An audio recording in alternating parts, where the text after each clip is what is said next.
आप और आपके साथ मैं हूं अनुजा। इस रिपोर्ट में हम बात करेंगे चुनावी रणनीतिकार प्रशांत किशोर के बारे में। बता दें कि प्रशांत किशोर को लेकर अटकलें अब तेज हो गई हैं। कहीं ना कहीं प्रशांत किशोर जो है वो कांग्रेस पार्टी का दामन थाम सकते हैं। इस बीच सोनिया गांधी, प्रियंका गांधी और राहुल गांधी का भी प्रशांत किशोर को समर्थन मिलता नजर आ रहा है, लेकिन अभी तक इसकी आधिकारिक पुष्टि नहीं हो सकी है कि प्रशांत किशोर किस पद पर कांग्रेस में शामिल हो रहे हैं। इसे लेकर बता दें कि कांग्रेस का एक धड़ा G23 ग्रुप जो है वो इस निर्णय से भी काफी नाराज दिख रहा है। वहीं इसको लेकर कई बार की बैठकें भी हो चुकी हैं। G23 ग्रुप के साथ बैठक में यही निष्कर्ष निकल सका है कि G23 ग्रुप कहीं ना कहीं नहीं चाहता है कि प्रशांत किशोर जो है वो कांग्रेस पार्टी में शामिल हो। कहीं ना कहीं उन्हें जो है वो प्रशांत किशोर से इनसिक्योरिटी भी हो रही है। लेकिन बता दें कि अगले साल कई राज्यों में विधानसभा चुनाव है, जिसके लिए सोनिया गांधी जो है वो पार्टी को मजबूत करना चाहती हैं और प्रशांत किशोर वही मजबूत चेहरा है जिस पर कांग्रेस पार्टी अब दांव खेलना चाहती है। इस रिपोर्ट में देखिए कि आखिरकार G23 ग्रुप प्रशांत किशोर के पार्टी में एंट्री से क्यों नाराज चल रहे हैं। भारतीय राजनीतिक में धूमकेतु की तरह नहीं बल्कि लगातार चुनावी नतीजों से सबसे बड़े चुनावी रणनीतिकार का दर्जा पा चुके प्रशांत किशोर पर देश की सबसे पुरानी पार्टी में राय मशवरी होने जा रही है। वहीं राज की बात यह है कि कांग्रेस में पीके की एंट्री अगर अलग स्तर पर करने की तैयारी हो रही है तो उसका तरीका भी सबसे अलहदा होने वाला है। ये किसी से छिपा नहीं है कि तमाम राजनीतिक दल पीके को अपने साथ लाने को तैयार है, मगर सक्रिय राजनीति में आने को तैयार पीके की इच्छा कांग्रेस का झंडा थामने की है। हिंदुस्तान की हाई वोल्टेज सियासत में पीके अब कौन सा रंग भरना चाहते हैं और उनके इरादे क्या हैं, इसको लेकर समय समय पर सवाल खड़े होते रहे हैं। 2014 में बीजेपी का चुनाव प्रचार का काम देखने के बाद राष्ट्रीय क्षितिज पर सबसे पीके जो हैं सबसे तब से चमकते आ रहे हैं और लगातार उनका प्रभाव बढ़ता जा रहा है।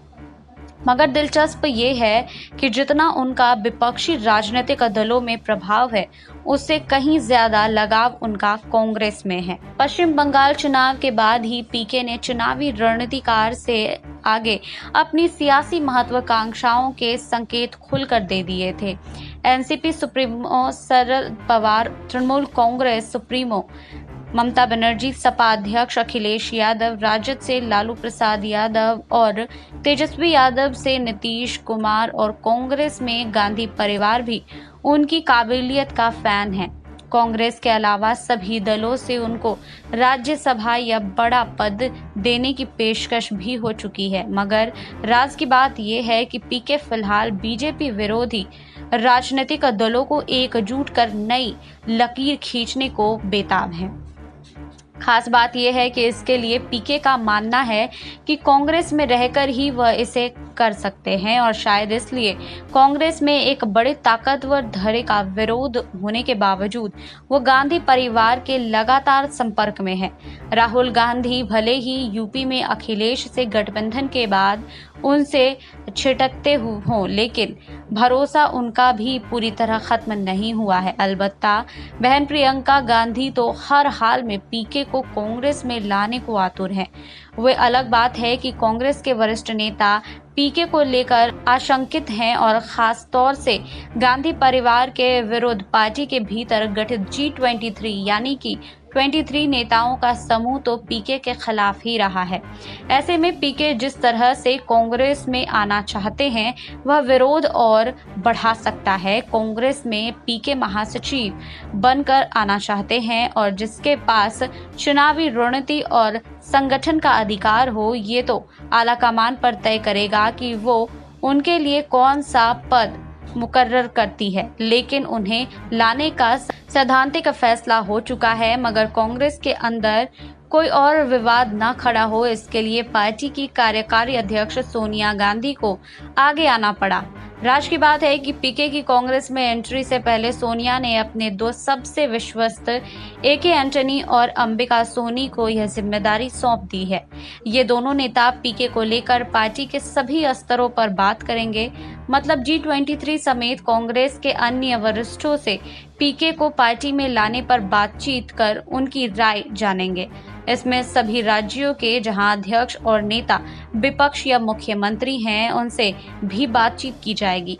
मतलब ये है कि पीके जिस तरह से गैर परंपरागत राजनीतिक हैं और औपचारिक राजनीति में उनकी एंट्री भी थोड़ा हटकर होगी और इन सब से राय मशवरे के बाद एंटनी और सोनी अपनी विस्तृत रिपोर्ट सोनिया को सौंपेंगे। इसके बाद जो भी निष्कर्ष होंगे उसके आधार पर गांधी परिवार और उसके विश्वस्त पीके की भूमिका तय करेंगे। वहीं सैद्धांतिक तो ऐसा है लगता है कि मगर ये बड़ा सवाल है कि राय मशवरे पीके की एंट्री के लिए की जा रही है या उसे रोकने के लिए ये वक्त ही बताएगा। वहीं बता दें कि चुनावी रणनीतिकार प्रशांत किशोर को लेकर कांग्रेस पार्टी में सियासी माहौल बनना शुरू हो गया है। कुछ दिनों पहले ही जो G23 ग्रुप बैठक में लगातार प्रशांत किशोर का विरोध भी कर रहे थे। G23 ग्रुप के कई नेता नहीं चाहते हैं कि प्रशांत किशोर पार्टी से जुड़े, लेकिन इधर बता दें कि राहुल गांधी, सोनिया गांधी और प्रियंका गांधी चाहते हैं कि उन्हें पार्टी में जगह मिल जाए। इन सब के बीच बता दें कि प्रशांत किशोर पार्टी में एक अच्छे पद की मांग कर रहे हैं। इससे पहले भी बता दें कि प्रशांत किशोर काफ़ी चर्चाओं में थे। पश्चिम बंगाल चुनाव जीतने के बाद प्रशांत किशोर का कद और भी बढ़ गया था और पश्चिम बंगाल चुनाव के बाद ही प्रशांत किशोर ने चुनावी रणनीतिकार पद से इस्तीफा भी दे दिया था, जिसके बाद से ही कयास लगाए जाने लगे थे कि प्रशांत किशोर बहुत जल्द पार्टी में शामिल हो सकते हैं, लेकिन इसकी पुष्टि नहीं हो सकी है कि प्रशांत किशोर किस पार्टी से जुड़ेंगे। इससे पहले देखा गया है कि प्रशांत किशोर एनसीपी सुप्रीमो शरद पवार से भी मुलाकात किए थे, जिसके बाद उस बैठक में 2024 के आम चुनाव पर चर्चा हुई थी, जिसके बाद से कयास लगाए जा रहे थे कि प्रशांत किशोर सभी अपोजिशन को एक साथ करना चाहती हैं, सभी विपक्षी दलों के साथ बैठक करना चाहते हैं और कहीं ना कहीं 2024 के चुनाव के लिए प्रशांत किशोर रणनीति बनाना चाहते हैं, लेकिन इस बार एक्टिव पॉलिटिक्स में जुड़ना चाहते हैं।